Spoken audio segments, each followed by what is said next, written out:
خواتین و حضرات، یہ جو چھوٹی سی فلم، اس میں ایک چیز آپ نے جو نوٹس کی ہوگی کہ 622 میں نبی صلی اللہ علیہ وسلم مدینہ میں تشریف لاتے ہیں. 622 اور 10 سالوں کے اندر جب مدینہ میں تشریف لاتے ہیں تو 600 مسلمان ہوتے ہیں، صرف آدمی اور عورتیں. اور 10 سالوں میں وہ سارا عرب کا نقشہ بدل جاتا ہے. جو جتنی بھی 10 سالوں میں جنگیں ہوتی ہیں، جو ٹوٹل لوگ ان جنگوں میں مرتے ہیں وہ 1400. 150 مربع میل پہ چھا جاتے ہیں مسلمان، اور 600 سے 1.25 کروڑ پہ چلے جاتے ہیں، 1.25 لاکھ پہ چلے جاتے ہیں. سوری. اب کہنے کا میرا کیا مطلب ہے کہ یہ جو ہوا تھا یہ کوئی تلوار کی زور سے نہیں ہوا تھا. یہ دنیا کا بڑا فکری انقلاب آیا تھا. سوچیں بدلی تھی، ذہن بدلے تھے. اور یہ جو ہمیں قرآن میں حکم دیا جاتا ہے، اللہ ہمیں حکم کرتا ہے کہ نبی صلی اللہ علیہ وسلم کی زندگی سے سیکھو، ان کی سنت پہ چلو. یہ کیوں حکم کرتا ہے؟ یہ ہماری بہتری کے لیے کرتا ہے. کیونکہ یہ جو انقلاب آیا تھا، یہ انقلاب ہمارے، اگر ہم ان اصولوں کے اوپر چل پڑیں تو وہ مسلمانوں کو اٹھا دیتا ہے. کیونکہ یہ تاریخ میں یہ ایک ماڈل بنایا اور پھر اس کو کامیاب کیا. جو مدینہ کی ریاست تھی وہ ایک ماڈل بنا اور وہ پھر ساری دنیا پہ پھیل گیا، ساری دنیا کا عظیم سویلائزیشن بنا. تو میں آپ سب کے سامنے رکھنا چاہتا ہوں کہ وہ کیا بنیاد کیا تھی، وہ اصول کیا تھے جس کے اوپر مدینہ کی ریاست کھڑی ہوئی. اور یہ میں اپنے نوجوانوں کو، خاص طور پہ اس ملک کے نوجوانوں کو اس چیز سے آگاہ کرنا چاہتا ہوں. اور یہ جو اتھارٹی کے ہم نے فیصلہ کیا وہ بھی میں بعد میں آپ کو ایکسپلین کروں گا. لیکن یہ کیوں ضروری ہے؟ کیونکہ میں سمجھتا ہوں کہ ہمارے ملک میں سب کچھ اللہ نے دیا ہے. اس ملک میں کسی چیز کی کمی نہیں. جو 3 سال اقتدار میں رہا ہوں تو میں ہمیشہ حیران ہوتا رہا کہ اللہ نے کتنی نعمتیں بخشی ہیں پاکستان کو.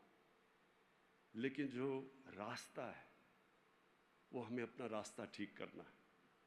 اور میں اب سے نہیں 25 سال پہلے جب میں نے اپنی پارٹی بنائی تھی تو ہم نے اپنا ویژن اپنی دیا تھا کہ مثالی اسلامی فلاحی ریاست، مطلب کہ مدینہ کی ریاست. یہ 25 سال پہلے ہماری ویژن تھی. ہمارا نصب العین تھا ایاک نعبد و ایاک نستعین. اور میں تب بھی اس نتیجے پہ پہنچ گیا تھا کہ اگر اس قوم نے ایک عظیم قوم بننا ہے تو اس کو وہ اصولوں پہ جانا پڑے گا. تو میں آپ کے سامنے وہ کیا اصول تھے کہ وہی لوگ، وہی عرب تھے. وہ آپ نے شروع میں نقشہ دیکھا، ایک طرف آدھی دنیا پرشین امپائر، آدھی دنیا رومن امپائر، تھوڑے سے عرب تھے بیچ میں، آپس میں قبیلے تھے، لڑتے تھے. تو وہ کیا ہوا کہ 622 سے لے کے 632 تک وہ کیا ہوا کہ وہ دو لوگ دنیا کی امامت کرنے شروع کر دیا. اور اگلے 20 سالوں کے اندر وہ موراکو سے لے کے تو ہندوستان تک پہنچ گئے، سینٹرل ایشیا تک پہنچ گئے. وہ کیا چیز تھی؟ اور یہ ہے، اگر ہم یہ سمجھ جائیں، یہ ہے جس سے انشاءاللہ ہمارا ملک ایک عظیم ملک بنے گا. اصول کیا تھے؟ تو میں آپ کے سامنے اصول رکھتا ہوں.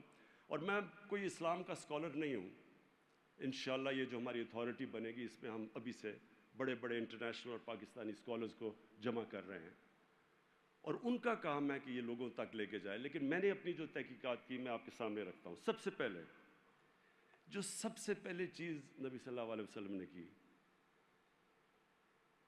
اچھے کو اچھا اور برے کو برا، اخلاقی معیار اٹھایا ایک معاشرے کا، انہوں نے موریلٹی معاشرے کی اٹھائی، جو اور موریلٹی بیسڈ یہ ہے کہ اچھے اور برے کی تمیز ہو، اور جو موریلٹی اٹھائی اس معاشرے کی وہ بڑی دیر تک مسلمانوں کو دنیا کے اندر جب مسلمان دیکھتے تھے تو لوگ ان کو سمجھتے تھے کہ یہ وہ ایماندار، صداقت، سچے لوگ، امانت دار لوگ ہیں۔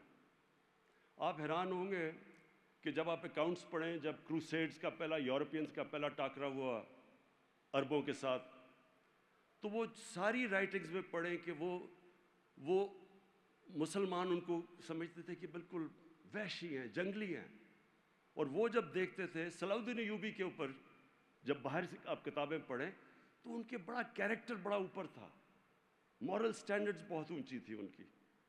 تو سب سے پہلے اپنی انہوں نے پرسنالٹی سے معاشرے کی اخلاقیات اٹھا دی، اور جو اگلی چیز انہوں نے کی، انصاف کا نظام، عدل اور انصاف، رول آف لا۔ ان کی 2 حدیث ہیں، وہ اتنی امپورٹنٹ حدیثیں ہیں، انہی پہ اگر ایک معاشرہ عمل کر لے، ان 2 حدیث سے معاشرہ اٹھ سکتا ہے، کہ ایک کہ میری بیٹی بھی اگر جرم کرے گی اس کو سزا ملے گی، قانون سے اوپر کوئی نہیں، اور دوسری چیز کہ تمہارے سے پہلے بڑی قومیں تباہ ہوئیں جدھر طاقتور کے لیے ایک قانون اور کمزور کے لیے دوسرا قانون تھا، رول آف لا۔ لیکن رول آف لا صرف ایک وہ قوم دے سکتی ہے جس کی اخلاقیات اوپر ہوں، جس کی مورل سٹینڈرڈز ہوں، موریلٹی ہو جس میں۔ ہر کوئی قانون کی رول آف لا نہیں، قانون کی بالادستی نہیں قائم کر سکتا۔ آج آپ دنیا میں دیکھ لیں، دنیا بٹی ہوئی ہے، غریب ملک کون ہیں؟ بنانا ریپبلکس کس کو کہتے ہیں؟ جدھر قانون نہیں ہے، جدھر انصاف نہیں ہے۔ اور انصاف کا مطلب ہی ہوتا ہے کمزور کو انصاف چاہیے ہوتا ہے، طاقتور ہمیشہ کوشش کرتا ہے اپنے آپ کو اوپر رکھنے کی، اور کمزور جب ایک معاشرہ اس کو انصاف دیتا ہے تو وہ پھر اس معاشرے کا حصہ اور اس کو اون کرتا ہے، وہ اسٹیک ہولڈر بن جاتا ہے۔ اس لیے جو بھی ملک آگے بڑھے ہیں دنیا میں، تو یہ جو 2، ایک موریلٹی ان کی ہوتی ہے، ایک ان کے پاس کا انصاف ہوتا ہے۔ اور یہ میں اس لیے آپ کو کہہ رہا ہوں کہ ہماری جو اسٹرگل ہے اس پاکستان میں، وہ قانون کی بالادستی کی ہے۔ یہ ایک بیسک چیز ہے، جب کہ ایک معاشرہ جب رومنز بھی تھے تو وہ رومنز اپنے آپ کو دوسروں کو باربیرینز کہتے تھے۔ وہ باربیرینز کیوں کہتے تھے؟ کیونکہ رومن لا تھا، ان کے کوئی قوانین تھے، باقیوں کو ایک قانون نہیں تھا، might is right. Banana republic کا مطلب ہوتا ہے جس کی لاٹھی اس کی بھینس، وہاں طاقت کا زور ہوتا ہے، جنگل کا قانون ہوتا ہے۔ تو اس لیے یہ جو مدینہ کی ریاست کے بیسس کیا تھے؟ موریلٹی اور پھر قانون کی بالادستی، رول آف لا۔ تیسری چیز، فلاحی ریاست، دنیا کی تاریخ میں پہلی دفعہ ایک انسانیت کا نظام آیا، انہوں نے ایک ریاست بنائی جدھر ریاست نے ذمہ داری لی اپنے کمزور طبقے کی، یہ پہلی ویلفیئر اسٹیٹ بنی تھی دنیا میں، اور یہ اسٹیٹ نے انسانوں کو پھر نچلے طبقے کو اوپر اٹھا دیا۔ جب ایک ریاست لوگوں کی بنیادی ضروریات پوری کرتی ہے تو وہ لوگ بھی جڑ جاتے ہیں اسٹیٹ کے ساتھ۔ یہ جو انصاف اور یہ جو انسانیت ہے، اس کی وجہ سے ایک قوم مضبوط ہو جاتی ہے، لوگ اون کرتے ہیں اس قوم کو۔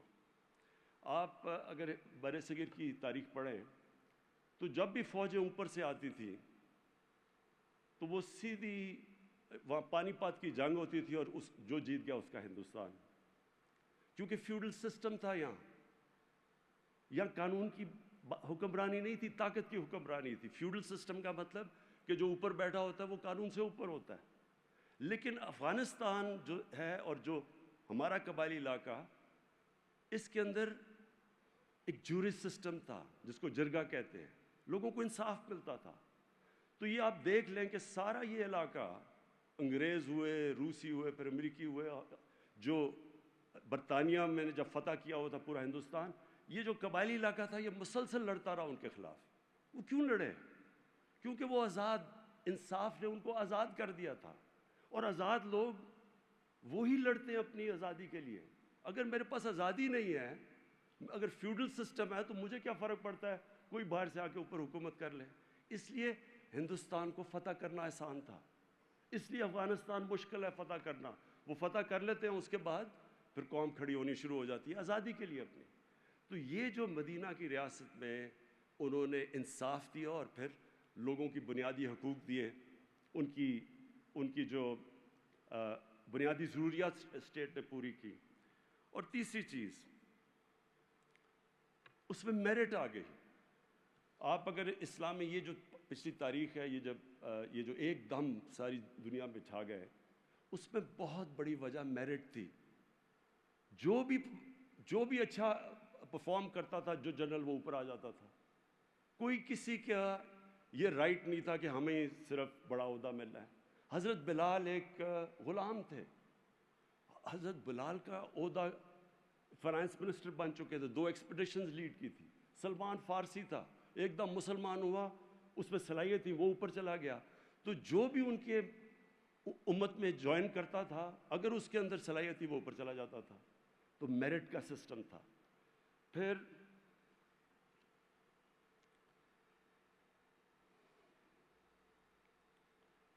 انہوں نے لیڈرز پروڈیوس کیے.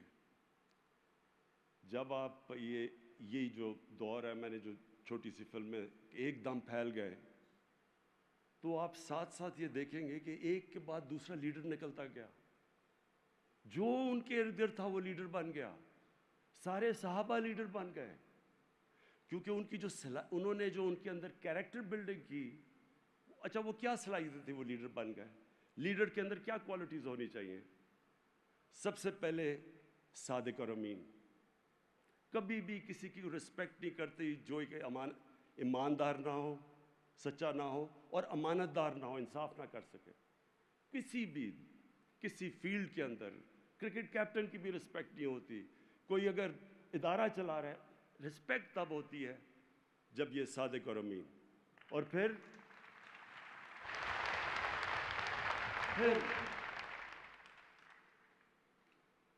لوگوں کے جو خوف ہے، یہ کبھی بزدل انسان لیڈر نہیں بن سکتا. ان سب کے خوف ختم کر دیے. جو ان کے قریب تھا، ایک سے ایک بڑا وہ دلیر لیڈر بن گیا. تو خوف کیسے ختم کیے؟ کیونکہ 3 چیزوں سے انسان خوف کھاتا ہے: مرنے سے، ذلت سے، اور رسک جانے سے کہ میری روزی نہ چلی جائے. تو یہ قرآن کے اندر اللہ نے ان تینوں چیزیں کہا کہ یہ میرے ہاتھ میں ہے. تو جب اللہ کے ہاتھ میں زندگی ہے، جب عزت بھی اس کے ہاتھ میں ہے، جب رزق بھی اس کے ہاتھ میں ہے، لوگوں کے خوف چلے گئے.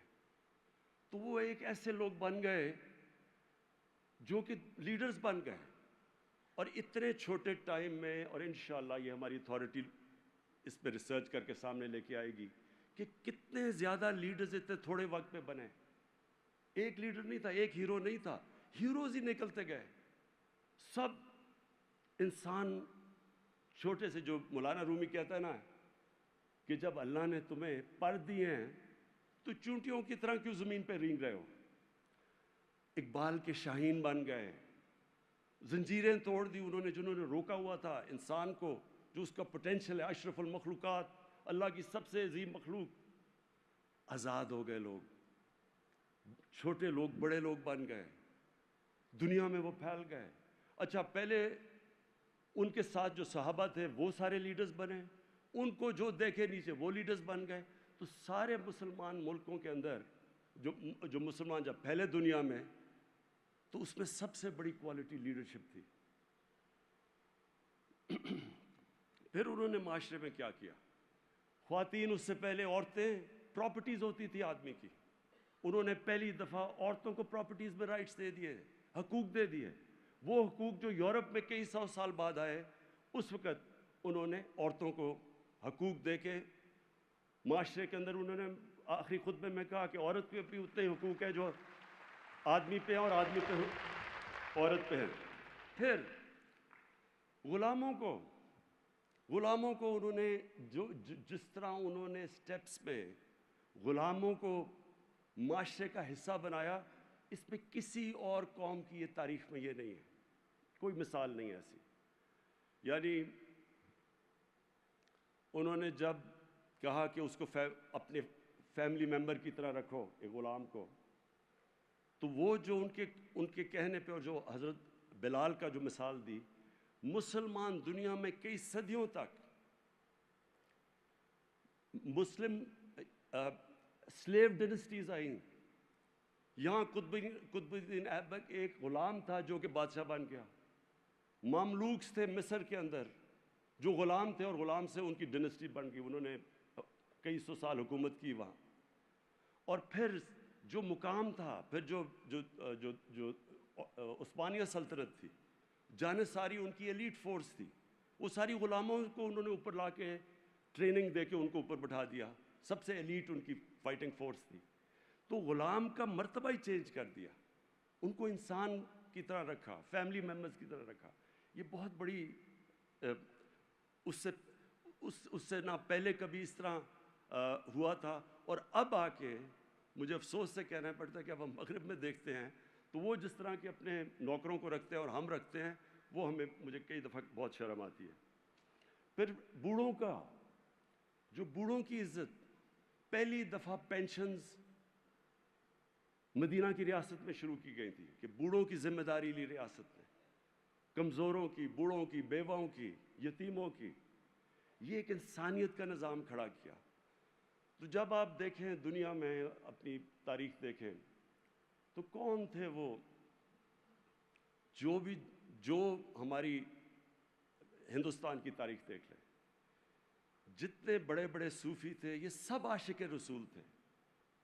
جتنے بڑے نام تھے، ہمارے بابا فرید گنج شکر، داتا صاحب، نظام الدین اولیاء، یہ سارے بڑے، معین الدین چشتی، یہ بڑے بڑے صوفی، یہ سارے عاشق رسول تھے.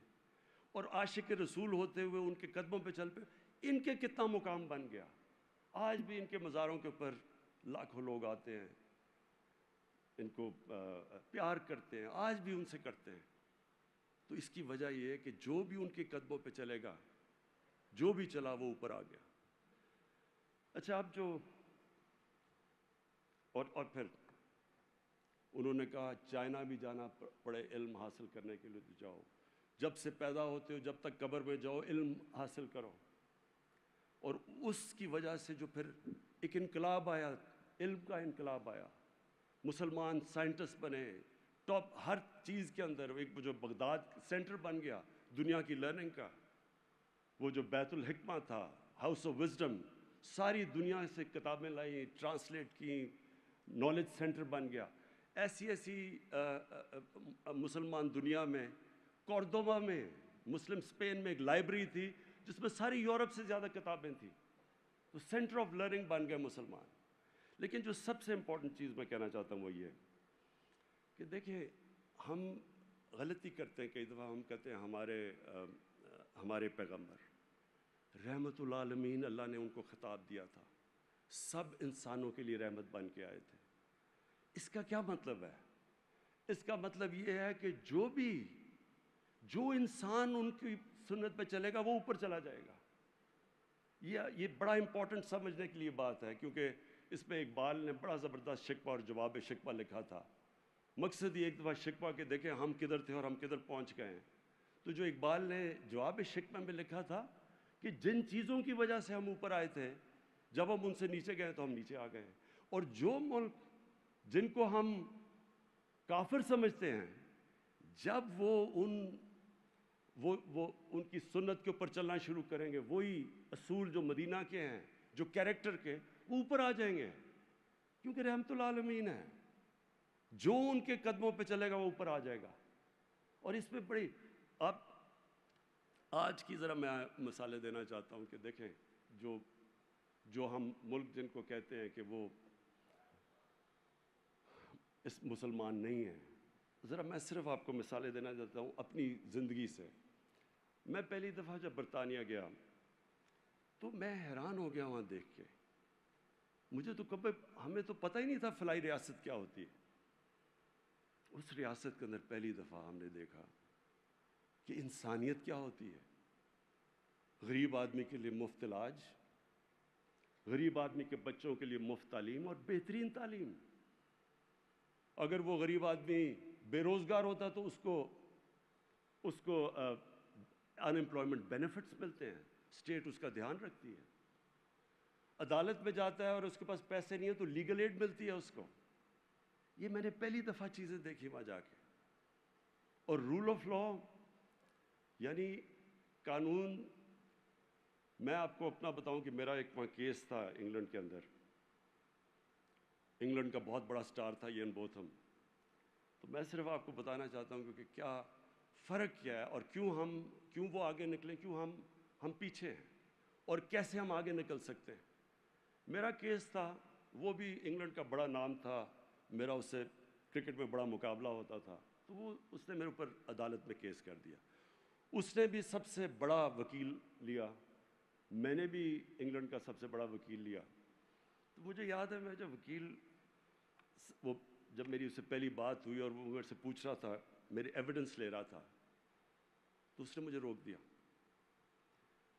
اس نے کہا کہ اگر میں یہ آپ کو وارن کرنا چاہتا ہوں کہ اس میں ایک بھی چیز جو آپ لکھ رہے ہیں جھوٹ نکلی، وہ جج سیدھا آپ کو وہ پرجری کے اندر جیل میں ڈال دے گا. اور پھر اس نے کہا کہ میں آپ کو کوچ نہیں کر سکتا. میں تو کبھی عدالت میں گیا ہی نہیں تھا. اس نے کہا مجھے اجازت نہیں ہے کوچ کرنے کی. یعنی میں اسے پیسے بھی دے رہا ہوں، وہ یہ بھی نہیں مجھے بتا رہا کہ اندر میں نے عدالت میں کرنا کیا ہے. اس نے کہا تم نے صرف سچ بولنا جا کے. اور پھر ہمارے اس کے بعد ایک بہت بڑا برطانیہ کا ایک نام تھا لارڈ جیفری آرچر. وہ پاکستانی کا ایک عزیز کرتا تھا پاکستانی، اس کا ایک بڑا کیس ہوا وہاں. وہ پاکستانی کیس ہار جاتا ہے. 3 مہینے کے بعد پتہ چلتا ہے کہ وہ جو لارڈ جیفری آرچر نے ایک جو گواہ لے کے آیا تھا اس نے جھوٹ بول دیا. 3 مہینے کے بعد وہ جیفری آرچر لارڈ جو اتنا طاقتور آدمی تھا برطانیہ میں، اس کو 3 سال کی جیل ہو گئی پرجری کے اوپر، صرف جھوٹ بولنے پہ. اب میں آپ کو کیا بتاؤں، میں پینما کیس میں، میرے ساتھ اور بھی میرے لوگ بیٹھے جو عدالت میں تھے. اب میں آپ کو کیا بتاؤں کہ کس طرح کے وہاں جھوٹ بولے گئے. قطری خط آ گیا. آپ کو میں یقین دلاتا ہوں کہ انگلینڈ کے اندر اگر قطری خط آ جاتا، سیدھا اگر وہ خط آ جاتا تو اسی وقت کیس رکنا تھا اور اس نے جیل میں ڈال دینا تھا اس کو. پھر جی کلبری فونٹ آ گئی. وہ کلبری فونٹ 2007 میں آتی ہے، وہ 2006 میں کانٹریکٹ دکھا دیتے ہیں، ابھی وہ فونٹ آئی نہیں ہوتی. اس کے اوپر کوئی ایکشن نہیں لیا جاتا. یہ اوتھ کے اوپر جھوٹ بولا جا رہا ہے، جس طرح جھوٹی گواہیاں ہوتی ہیں یہاں.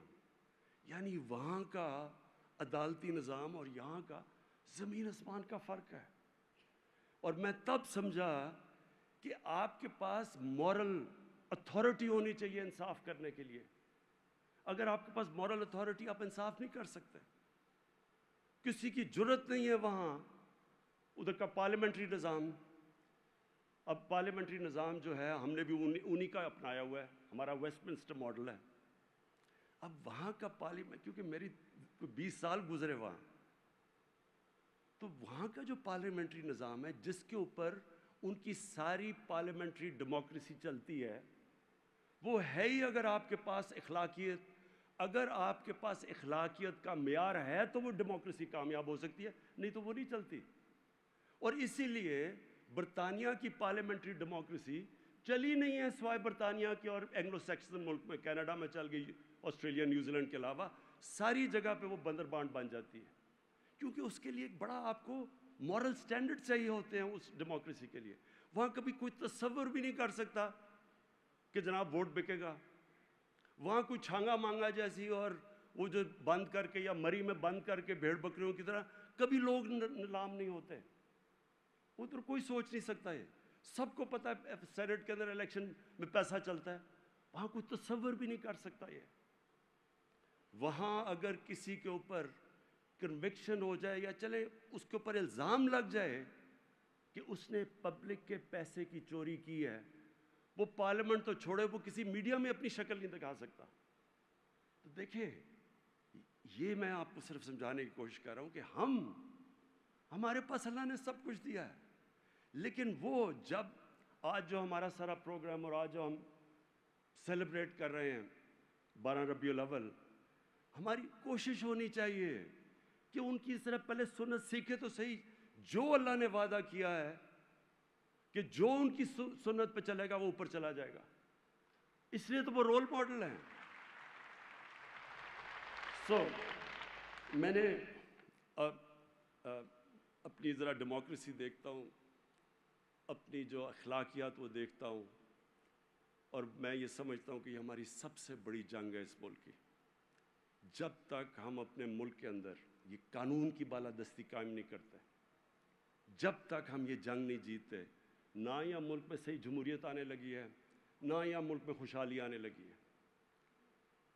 آپ جو ہمارا سب سے بڑا اثاثہ ہے، کیونکہ میں پہلی 18 سال کا گیا تھا جب باہر، تو میرا سب سے زیادہ واسطہ اوورسیز پاکستانی سے، یہ جو بھی نجم شراز آیا تھا یہ بھی باہر اوورسیز پاکستانی ہے، سب سے زیادہ میرا ان سے واسطہ ہے، کیونکہ میں پہلے کرکٹ کی وجہ سے ان سب کو میری ملاقات رہتی تھی ان سے، اور اس کے بعد جب میں شوکت خانم کے لیے پیسے اکٹھے کیے، بڑے پیسے اکٹھے کر رہے تھے، تو سب سے زیادہ مدد میری اوورسیز پاکستانیز نے کی، تو میرا ان سے رابطہ سب سے زیادہ تھا۔ میں ہمیشہ یہ دیکھا وہ بیچارے محنت کرتے تھے، پاکستان میں نوکریاں نہیں ملتی تھیں، یا ہمارا میرٹ کا سسٹم نہیں تھا، قابل لوگ ہوتے تھے باہر جاتے تھے، محنت کرتے تھے، کام کرتے تھے، لیکن ہمیشہ ذہن میں ہوتا تھا کہ جب میں پیسے بنا لوں میں واپس پاکستان جاؤں گا۔ سارا وقت وہ یہ سوچتے تھے کہ ایک دن میں پاکستان واپس، جب میرے پیسے آ جائیں گے میں پاکستان چلا جاؤں گا۔ اور وہ پھر کیونکہ میں اتنی دیر وہاں ان سے 50 سال سے، تو میں نے ان کو دیکھی، ان کی ساری سٹیجز دیکھی، وقت آ گیا، پیسے بھی بنا لیے، بچے کوئی 12-13 سال 15 سال کے ہو گئے، پاکستان آ گئے، پاکستان میں بزنس شروع کی، پہلا فراڈ ہوا، دوسرا فراڈ ہوا، واپس بینکرپٹ ہو کے واپس چلے گئے۔ بچے وہ پاکستان میں ایڈجسٹ نہ ہو سکے تو وہ ترستے ہی رہ جاتے تھے، ہم جاتے تھے، وہ پاکستانی کمیونٹی بنی ہوتی تھی، پاکستانی گانے سنتے تھے، پاکستانی کی یادیں آتی تھی، لیکن پاکستان واپس کیوں نہیں آ سکتے تھے؟ کیونکہ ان کو عادت پڑ جاتی تھی ایک بہتر مورالٹی کی سوسائٹی میں، ایک قانون جدھر رول آف لا ہے اس کی عادت پڑ جاتی تھی۔ ان کو بزنس ادھر کرتے تھے، محنت کرتے تھے، لیکن کامیاب جب ہوتے تھے تو وہ اس سوسائٹی میں ہوتے تھے جدھر وہ، اگر آپ محنت کرتے ہیں آپ کو پھل ملتا ہے۔ تو جب وہ واپس آتے تھے اس سوسائٹی میں وہ ایڈجسٹ نہیں ہو سکتے تھے۔ اب سوچیں 90 لاکھ پاکستانی باہر بیٹھے، اگر ان میں سے صرف 30-40 ہزار ہی پاکستان میں آ کے انویسٹمنٹ کر دیں، ہمیں کوئی IMF کی ضرورت نہ پڑے، اتنا ان کے پاس پیسہ ہے۔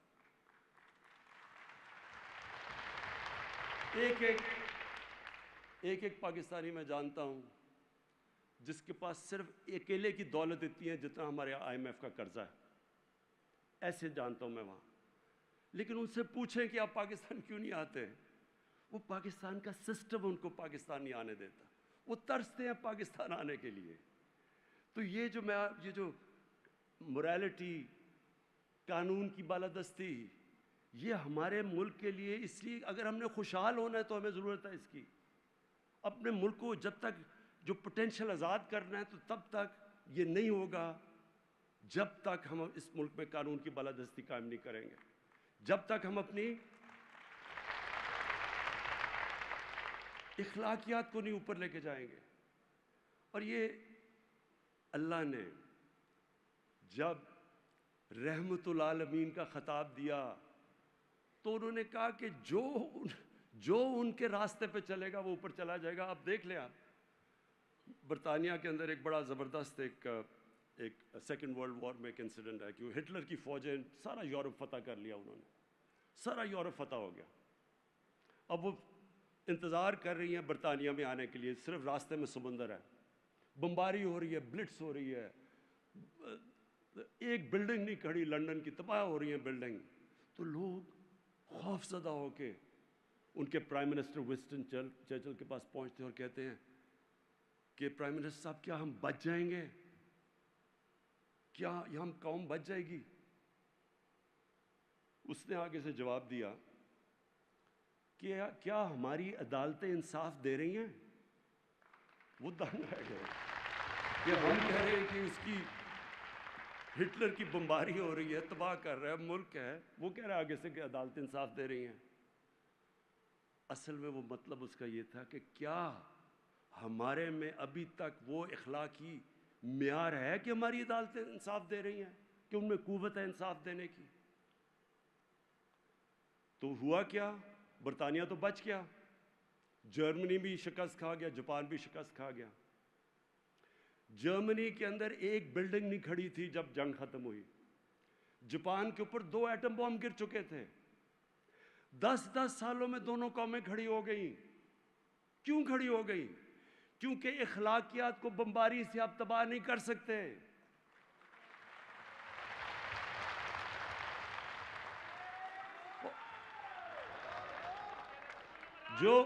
اور دوسری طرف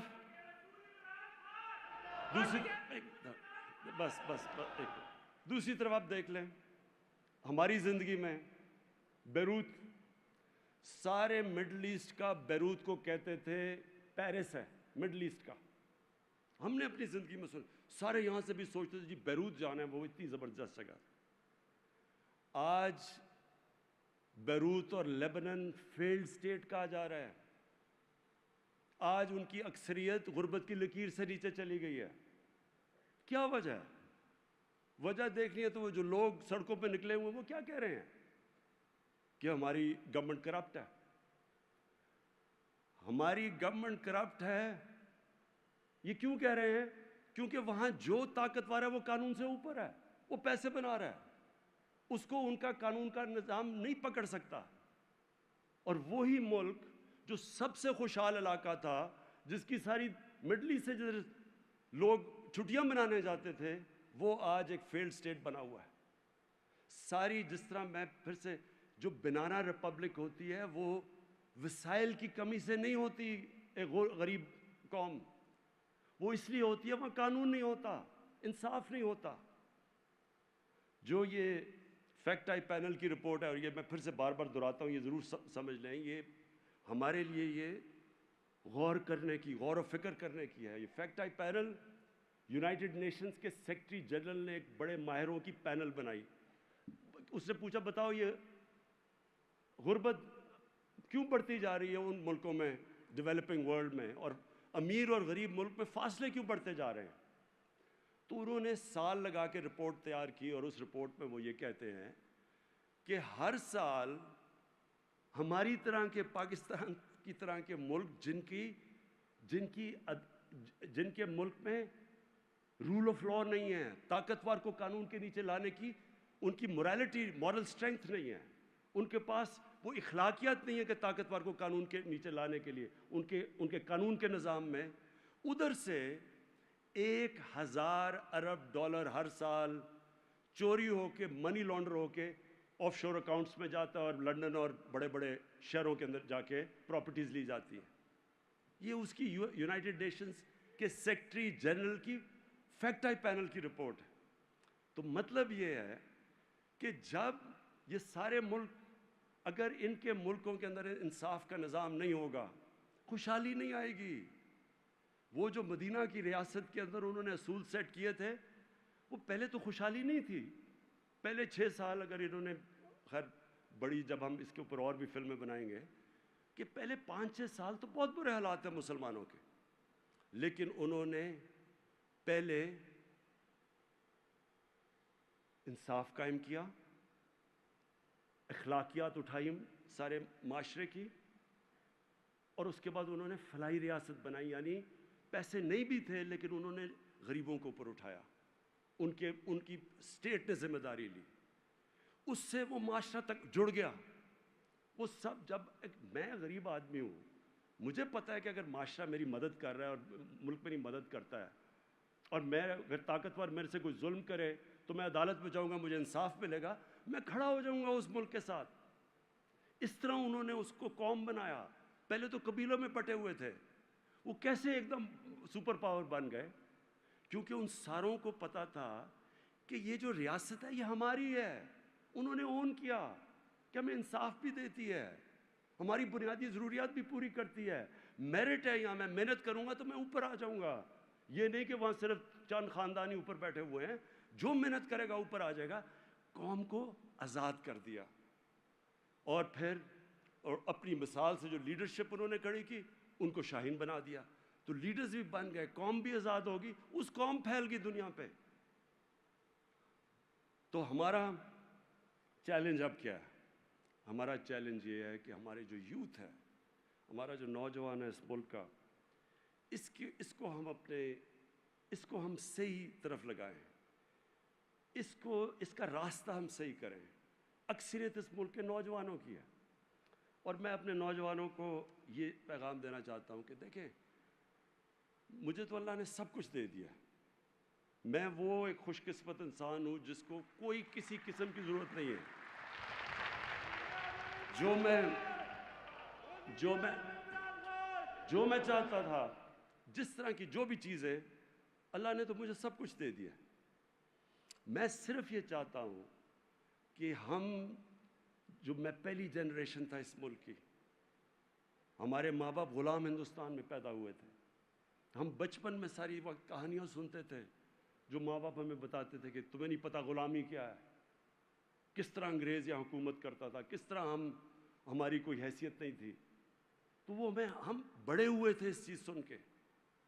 اور پھر ہم نے اپنے ملک کو اوپر جاتے دیکھا. یہ یاد رکھو, آج سے 50 سال پہلے پاکستان اوپر جا رہا تھا, یہ سارے خطے میں سب سے تیزی سے ترقی کر رہا تھا. اور پھر ہم نے اس کو نیچے آتے دیکھا, اور اس کو ہم نے ادھر. تو میری کوشش ایک ہے کہ ہم واپس ایک وہ ملک جو ایک بہت بڑی خواب تھی پاکستان کی, لا الہ, جس ملک کا نعرہ تھا کہ پاکستان کا مطلب کیا, لا الہ الا اللہ, اس کو کس نے اس ملک کو یاد رکھے. جو ہندوستان میں مسلمان تھے ان کو تو پتا تھا وہ پاکستان کا حصہ نہیں بن سکتے, انہوں نے بھی پاکستان کے لیے ووٹ دی, کیونکہ علامہ اقبال نے وہ خواب دیا پاکستان کا کہ ایک مثالی اسلامی ریاست بنے گی, ماڈل بنے گی سارے مسلمانوں کے لیے. ہم نے وہ نیشن بننا تھا. ہم نے اور وہ ماڈل کیا مسلمانوں کا, وہ مدینہ کی ریاست ہے. تو ہم نے تو, اور پھر پاکستان کی جو آبجیکٹو ریزولوشن وہ کیا تھی, اسلامی فلاحی ریاست, وہ بھی مدینہ کے. سو ہمارا تو آبجیکٹو وہ تھا. تو یہ جو قادری صاحب نے بھی بات کی کہ ہمیں جس راستے پہ 74 سال پہلے چل جانا چاہیے تھا, وہ انشاءاللہ ہم سفر اب شروع کرنے لگے ہیں. مجھے قادری صاحب نے کہا, مجھے کہتے ہیں کہ میں جب لوگوں کو کہتا ہوں کہ دیکھیں پرائم منسٹر چاہتا ہے کہ مدینہ کی ریاست کے طرز پہ پاکستان کو بنایا جائے, تو کہتے وہ آگے سے کہتے ہیں خود تو سارے مزے کر کے اب ہمیں لگا دیا مدینہ کی ریاست کے اوپر.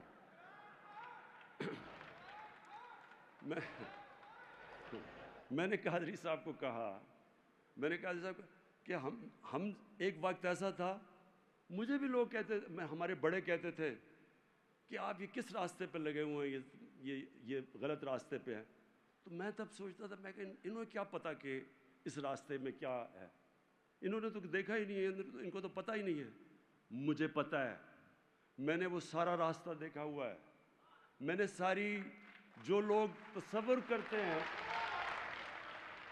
یہ ذرا غور سے, میں اپنے نوجوانوں کو پھر سے کہہ رہا ہوں, غور سے ذرا میری بات سنیں. دیکھیں, لوگ ساری وقت امید لگاتے ہیں ان کو گلیمر اور یہ اور وہ اور فلم سٹارز اور ایکٹرز اور پاپ سٹارز کی, کہ یہ کوئی بڑا گلیمرس زمانہ ہے اور یہ کوئی ایسی چیز ہے جو ہم سارے کوشش کرتے ہیں. رول ماڈلز وہ ہیں, میرے بھی وہی رول ماڈلز تھے.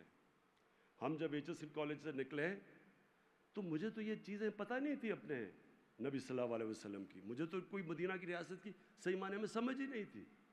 مجھے تو ان کی پوری طرح زندگی کے اندازہ نہیں تھا. ہمیں ایسی ایک لگتا ایسے تھا جب ہم, تب تو بڑے تھوڑے انگلش میڈیم اسکول تھے, تو جب ہم وہاں سے لے کے لگتا ایسے تھا کہ ہمارا جو اپنا کلچر ہے وہ بھی پیچھے ہے, ہم بیکورڈ ہیں, سارا کچھ آگے ہے, ٹیکنالوجی ادھر ہے, وہ ملک آگے نکل گئے, جو وہ کہتے ہیں وہ ٹھیک ہے, اور جو ان کے رول ماڈلز ہیں وہ ہمارے بن گئے. تو ہم ان رول ماڈلز کے پیچھے ہم سب فالو کرتے رہے, اور رول ماڈلز بنتے رہتے ہیں انسان کے. میں پہلے میرے اپنے 2 کزنس تھے, وہ رول ماڈلز تھے, کرکٹرز تھے دونوں. پھر جیسے جیسے آگے گیا اسپورٹس مین, پھر پاپ سٹارز وغیرہ. تو مجھے تو موقع ملا اس ساری زندگی کو اندر سے دیکھنے کا, اور میں تو اپنے تجربے سے آپ کو کہہ رہا ہوں کہ جو اس وقت ہمارے یوتھ کے سامنے چیلنجز ہیں, اگر ہمارے سامنے یہ چیلنجز تھے تو آج یوتھ کے سال میں تو, اور سوشل میڈیا آ گیا, وہ تو بہت بڑھ چکے ہیں چیلنجز. اور میں اس نتیجے پہ ہوں کہ ہم جب تک واپس نہیں جائیں گے, وہ جو ہمیں ان اصولوں کے اوپر نہیں جائیں گے, ہمارا معاشرہ اوپر نہیں آ سکتا, بلکہ بڑے خطرے میں ہے. تو میں اب آپ کو صرف یہ اپنی جو بتاتا ہوں کہ ہمارا مقصد کیا تھا یہ رحمت اللہ عالمین اتھارٹی بنانے کا. اس کا مقصد کیا تھا؟ اس کا سب سے بڑا مقصد پھر سے یہی ہے کہ ان کی زندگی کو, اپنی نوجوانوں کو, ان کو ہم تیار کریں, ان کو سمجھائیں. دیکھیں, ایک چیز یاد رکھ لیں کہ دین کے اندر کوئی زبردستی نہیں ہے. اب دین میں کوئی زبردستی نہیں ہے. اب آپ کسی کو زبردستی دین کی طرف نہیں لا سکتے. اللہ نے قرآن میں یہ واضح کر دیا. ہم راستہ دکھا سکتے ہیں. ہم ایک معاشرہ اپنے بچوں کو 2 راستے کے, آپ کے سامنے 2 راستے ہیں. نماز میں ہم وہ دو ہی راستے ہیں نا. ہم اللہ کو کہتے ہیں وہ راستہ دے جس پہ تو نے نعمتیں بخشی, دوسرے راستے پہ نہیں جدھر تباہی کا راستہ ہے. ہم کم از کم اپنے بچوں کو بتا تو سکتے ہیں کہ اس راستے پہ چلو گے تو یہ ہوگا, اس راستے پہ چلو گے تو یہ ہوگا. یہ تو ہم کر سکتے ہیں. باقی پھر اللہ سے دعا کرتے ہیں کہ اللہ ان کو سیدھے راستے پہ لگا دے. تو یہ جو اتھارٹی کا مقصد یہ ہے, اس میں جو گورنمنٹ کرے گی, میں پہلے اپنا گورنمنٹ بتا دوں جو ہماری کوشش ہے. نمبر 1, میں پھر سے آپ کو کہتا ہوں کہ میں جب تک زندہ ہوں اس ملک میں انصاف اور قانون کی بالادستی کی جنگ میں لڑوں گا, رول آف لاء کے لیے لڑتا رہوں گا.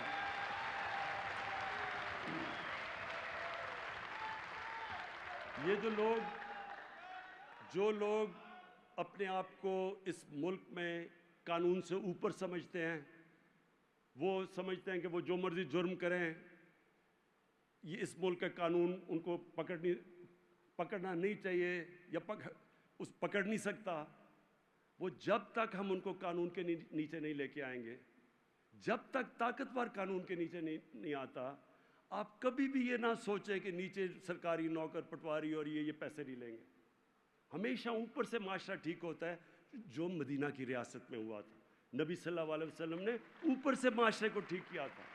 تو ہم نے اوپر سے طاقتور کو قانون کے نیچے لے کے آنا ہے.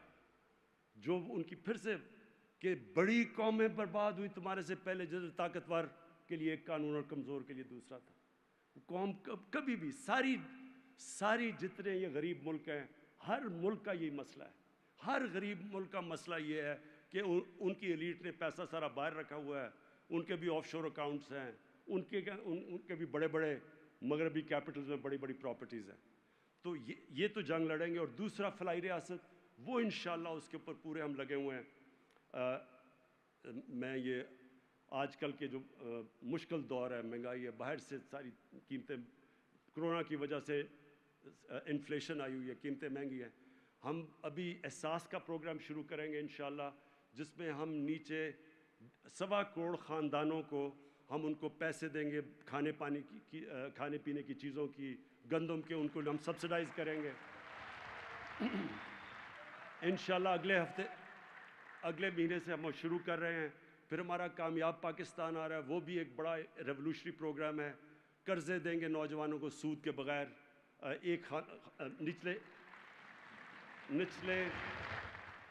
نچلے انشاءاللہ 1.25 کروڑ خاندانوں کو ایک خاندان کے اندر پہلے ایک گھر بنانے کے لیے مائکرو کریڈٹ دیں گے. وہ ہم آرگنائز کر رہے ہیں پیسے کے لیے, تاکہ وہ اپنے غریب لوگ اپنے گھر بنا سکیں. دوسرا, ان کو سستے قرضے دیں گے. شہروں میں اپنی دکانیں, دیہاتوں کے اندر وہ زرعی چیزیں خرید سکیں. اور تیسرا سب کو پختونخوا میں سب کو ہم ہیلتھ کارڈز دے کے بیٹھے ہیں. مارچ تک پنجاب میں سب لوگوں کو ہیلتھ کارڈ مل جائیں گے کہ ایک غریب گھرانے کے اندر 10 لاکھ روپیہ ہر خاندان کے پاس ہو, کسی بھی ہسپتال میں اپنا جا کے علاج کروا سکے. تو انشاءاللہ یہ ہماری کوشش ہے. لیکن جو اتھارٹی کرے گی, جو خطرہ ہمیں ہے, وہ خطرہ سب سے زیادہ اپنے نوجوانوں کے, جو اس ملک میں بڑی تیزی سے سیکس کرائم بڑھ رہی ہے. یہ بہت بڑا خطرہ ہے معاشرے میں. اور میں آپ کو یہ بتا دوں کہ یہ میں نے خود دیکھا برطانیہ میں. جب میں شروع میں گیا تو 14 کے اندر ہر 14 شادیوں میں 1 طلاق ہوتی تھی. اس وقت نیا وہاں شروع ہوا تھا sex, drugs and rock and roll. یہ ایک نیا کلچر شروع ہوا تھا. فحاشی عام ہو گئی وہاں, پہلے ایسے نہیں ہوتا تھا. آہستہ آہستہ انہوں نے اپنے معاشرے کے اندر جس طرح فلمیں ان کی بدلنی شروع ہوئیں, ٹی وی کے اوپر آنا شروع ہوا, وہ چیز جو پہلے نہیں آتی تھی, ان کے معاشرے کے اندر سب سے پہلے امپیکٹ پڑا شادی کے اوپر, خاندانی نظام کے اوپر. اور وہ جب ان کا خاندانی نظام آہستہ آہستہ ٹوٹنا شروع ہوا تو تب ہمیں سمجھ آئی کہ کیوں یہ پردے کا کانسیپٹ ہے. دیکھیں, پردے کا اسلام کے اندر ایک بڑا کانسیپٹ ہے. یہ صرف یہ نہیں ہے کپڑوں کا, یہ ایک اسلام میں شادی کو پروٹیکٹ کرنے کا کانسیپٹ ہے. وہ اب ایک معاشرے کے اوپر ہے کہ اجتہاد کر کے ڈیولپ کرے کہ کس طرح ہم نے اپنے خاندانی نظام کو پروٹیکٹ کرنا ہے. لیکن جب میں شروع میں گیا تھا تو 14 میں 1 طلاق تھی, اور جب آخر میں 70% طلاقیں ہو گئی وہاں, تو ان کی فیملی سسٹم ٹوٹا. جب آپ ایک معاشرے کے اندر فحاشی بڑھاتے رہتے ہیں, اس لیے ہمارے حضور نے منع کیا ہوا ہے. اس لیے مدینہ کی ریاست میں بھی جب شروع میں خاندانی نظام ٹوٹا ہوا تھا, انہوں نے اس کو لے کے آئے دائرے کے اندر شادی کی اور پھر پروٹیکٹ کی شادی. تو ہمارے لیے تو بڑا امپورٹنٹ ہے. باقی چیزوں میں وہ ہمارے سے آگے ہیں, باقی اخلاقیات میں ہمارے سے آگے ہیں, لیکن ہمیں اپنے لوگوں کو, اپنے بچوں کو, اپنے نوجوانوں کو, اپنے خاندانوں کو بچانا ہے. وہ جو کلچر اس وقت آ رہا ہے, جو اس وقت ملک میں ہمارے نہیں, ادھر سے ہالی ووڈ سے جاتا ہے بالی ووڈ سے ادھر آتا ہے, یہ کلچر ہمارے خاندانی نظام کو تباہ کرے گا. ہالی ووڈ کے اندر جدھر سے کلچر آ رہا ہے, 2.5 سال ہے ایوریج ایک شادی کی. ایک شادی لاسٹ 2.5 سال کرتی ہے وہاں, کیونکہ وہ کلچر کے اثرات ہیں. اس لیے ہم چاہتے ہیں کہ اتھارٹی میں ہم اپنے لوگوں کو, ہمارے اسکالرز آگاہ کریں, بتائیں لوگوں کو کہ اس کا امپیکٹ کیا ہے, کیا اس ملک میں اس کا کتنا امپیکٹ پڑا ہے ان کے خاندانی نظام سے, ہمارے خاندانی نظام پہ. تو جو سب سے بڑا, اور ماں باپ اس چیز کو سمجھیں گے آج جو سن رہے ہیں, بچوں کے پاس جو موبائل فون ہے. اب دیکھیں, انسانی تاریخ میں کبھی بھی بچوں کے پاس ایک ایسی چیز موبائل فون جس کے اوپر ہر قسم کی انفارمیشن ہے, کبھی انسانی تاریخ میں اس طرح کی انفارمیشن بچوں کے پاس نہیں ہے. اس کا طریقہ ہم کوئی زبردستی نہیں کر سکتے, ہم موبائل فون نہیں لے سکتے, ہم سوشل میڈیا نہیں بند کر سکتے, اور جس تیزی سے آگے بڑھ رہی ہے, لیکن ہم کم از کم اپنے بچوں کی تربیت کر سکتے ہیں. ہم ان کو بتا سکتے ہیں, ہم ان کو بتا سکتے ہیں کہ یہ جو کلچر آپ کے سامنے آ رہا ہے, اس کے بڑے برے اثرات ہوں گے آپ کے اوپر, اس کے اوپر کیا اثرات ہوں گے. تو یہ اتھارٹی کا, تو میں اتھارٹی کے اوپر آتا ہوں. نمبر 1 چیئرمین, ہماری جو چیئرمین ہوں گے رحمۃ اللہ عالمین اکیڈمی کے, وہ ایک اسکالر ہوں گے جنہوں نے سیرت کے اوپر کتابیں لکھی ہوں گی, پیپرز لکھے ہوں گے, ان کو ایڈمنسٹریٹو ایکسپیرینس ہوگا, ان کے انٹرنیشنل کنیکشنز ہوں گے.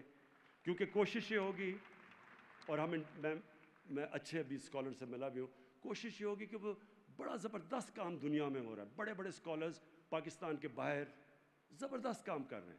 تو یہ اتھارٹی کوآرڈینیٹ کرے گی دنیا میں ہماری جتنے بھی ریسرچ ہو رہی ہے, جو ڈیولپ کر رہے ہیں ہم اسلامک تھنکنگ اور سیرت نبی, تو ان ساروں کو یہ کوآرڈینیٹ کرے گا چیئرمین. نمبر 2, اسکولز کے اندر ہم نے اسکولز کے اندر 8, 9 اور 10 کلاس میں ایک سیرت نبی کا ایک کورس شروع کیا اور یہ اسکولوں کے اندر مانیٹر کیا جائے گا. یہ ذرا غور سے سن لیں. دیکھیں کوشش یہ ہوگی کہ یہ ایک اسکالر جو ہوگا, ایک جو نمبر پہلے چیئرمین, اس کے بعد جو دوسرا اسکالر, وہ یہ اسکولوں کے اندر مانیٹر کریں گے کہ یہ جو سیرت پڑھائی جا رہی ہے اس کے کیا اثرات ہیں, اور ٹائم کے ساتھ کریکولم چینج کرنا ہے کیونکہ بڑی تیزی سے سوچ آگے بڑھ رہی ہے. تو اس لیے وہ مانیٹر کریں گے. اور اس کے بعد ایک تیسرا, میڈیا میں ایک اسکالر ہوں گے جو میڈیا کو سنبھالیں گے. اور میڈیا کے اندر کیا ہوگا, سب سے پہلے تو بچوں کے اندر جو انڈاکٹرینیشن ہوتی ہے کارٹون سے, جو کارٹون ہے وہ بالکل ایک بچوں کو ایک مختلف کلچر بتا رہا ہوتا ہے. اس کے اندر ماں باپ کی عزت نہیں ہوتی, اس کے اندر بڑوں کی عزت نہیں ہوتی, وہ بالکل مختلف کلچر ہے. ہمیں اپنے کلچر کے مطابق کارٹونز بنائیں گے, بچوں کو ایک الٹرنیٹ بتائیں گے کہ وہ ہمارا کلچر کیا ہے. تو وہ سیکنڈلی وہ ایک اسکولس میں وہ ان کا کام ہوگا. اور پھر جو میڈیا کا جو میڈیا کے اسکالر ہوں گے ان کا یہ بھی کام ہوگا کہ میڈیا کے اندر اچھے جو مضمون سیرت کے اوپر مضمون لکھوائیں, مانیٹر کریں, پروگرامز کریں ٹیلی ویژن کے اوپر. وہ پروگرامز ہوں جو کہ ایک جو ہمارا کلچر ہے وہ سامنے لے کے آئیں, وہ نہیں جو کہ باہر کا کلچر ہے. تو جس طرح میں نے جا کے پریزیڈنٹ اردوغان سے ریکویسٹ کر کے یہ جو ارطغرل پلے جو یہ ٹی وی کے اوپر سیریل ہے وہ لے کے آیا, وہ اس لیے کہ میں نے جب شروع میں بات کی میڈیا کے لوگوں سے اور پروڈیوسر سے, تو انہوں نے کہا کہ یہاں دیکھتے نہیں کوئی, اگر آپ یہ جو ہندوستان کا کانٹینٹ ہے اس طرح کا نہیں لے کے آئے تو لوگ دیکھتے ہی نہیں ہیں. تو وہ ثابت کرنے کے لیے وہ پلے لے کے آیا, وہ جو سیریل ہے, اور وہ ایک اس میں بالکل ایک اسلامک کلچر ہے لیکن انٹرسٹنگ ہے, اس میں رومانس بھی ہے, سب کچھ ہے, لیکن دائروں کے اندر ہے. تو وہ لوگ دیکھتے ہیں, فیملیز بیٹھ کے دیکھتی ہیں. مجھے اتنی کالیں آئیں لوگوں سے کہ جی ہم فیملی بیٹھ کے اب ٹی وی نہیں دیکھ سکتے, وہاں اس طرح کی چیزیں ہیں دیہات کے اندر, خاص طور پہ کنزرویٹو فیملیز ہیں ہماری.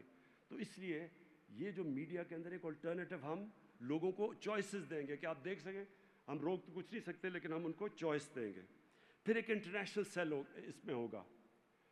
اب ہوتا کیا ہے کہ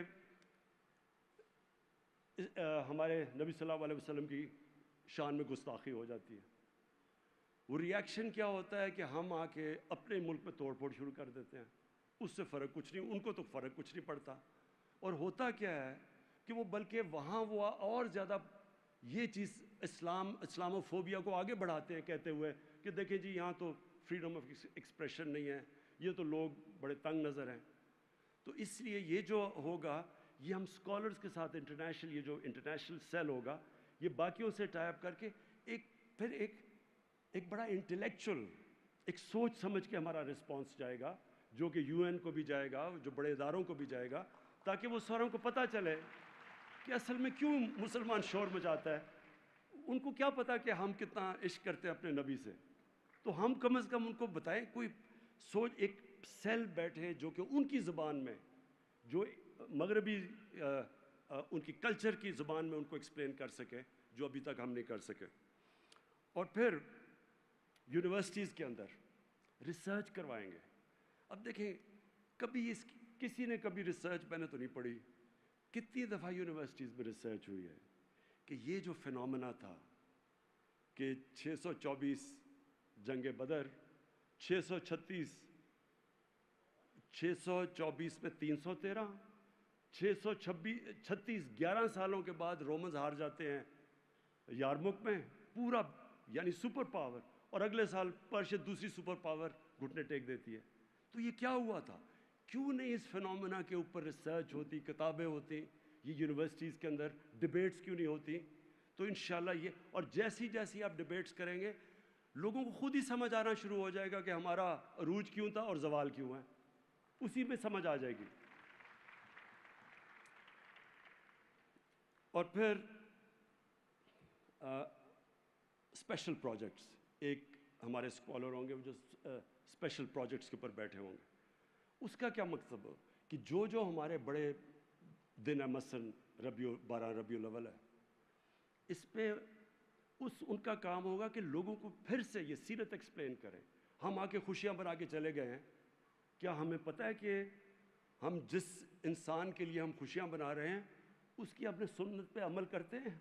یعنی اس کی جو اس نے ہمیں کہا ہوا اپنی امت کو کہ جس راستے پہ چلو، کیا ہم چلتے ہیں اس راستے پہ؟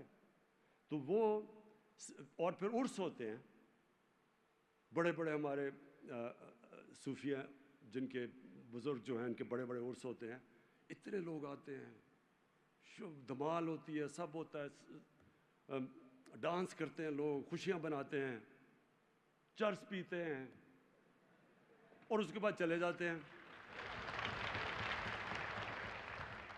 کسی نے ان کو بتایا کہ یہ کیوں آپ ان کی خوشیاں بنا رہے ہیں؟ یہ اتنے بڑے بابا فرید کا کیا کلام تھا، وہ سکھ بھی ان کو فالو کرتے ہیں. آپ کو پتہ ہے کہ یہ سارے جتنے ہمارے بڑے بڑے بزرگ تھے یہ انسانیت کے لیے آئے تھے. ابھی آپ وہاں چلے جائیں سندھ کے اندر تو ادھر آپ دیکھیں گے کہ جب عرس ہوتے ہیں تو اس پہ ہندو بھی آئے ہوئے ہوتے ہیں، کیونکہ یہ سب انسانیت کے لیے تھے. اور یہ کس کو فالو کر رہے تھے؟ رحمت العالمین کو، جو انسانیت کے لیے آئے تھے. تو سب انسانوں کو اکٹھا کرنے والے تھے. یہ اسلام پیار کا دین تھا. یہ جب عرس پہ جب جائیں تو کم از کم اس سے پہلے ہم بتائیں تو صحیح کہ ہمارا دین تو پیار کا دین ہے. یہ تقسیم کرنا، کبھی بندوق کے نوک کے اوپر کرنا، یہ ہمارا دین نہیں ہے. تو اس لیے ایک اسپیشل پروجیکٹ ہم نے سوچا کہ اس کے اوپر ہو، جو کہ جتنے بھی ہمارے ریلیجس فیسٹیولز ہوں اس کے پیچھے بتائیں تو صحیح کہ ہم کیوں یہ سیلیبریٹ کر رہے ہیں. اور لاسٹلی پھر اسکالرشپس.